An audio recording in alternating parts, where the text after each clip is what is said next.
Hoxe imos falar dos sesgos cognitivos. Pero, que son os sesgos cognitivos?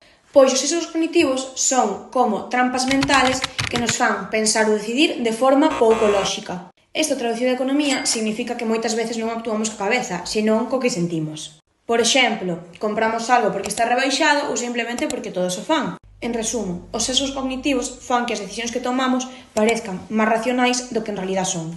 Cales serían algúns sesgos cognitivos? Contabilidade mental. Separamos o diñeiro según en que imos a gastar. Efecto ancla.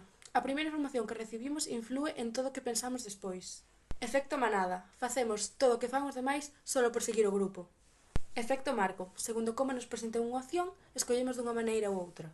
Efecto adaptación. Valoramos máis o que xa temos só por ser noso. Aversión ás perdas. Preferimos evitar perder cartos antes que gañar a mesma cantidade. Efecto señuelo. Se añaden unha opción trampa, a decisión pode cambiar.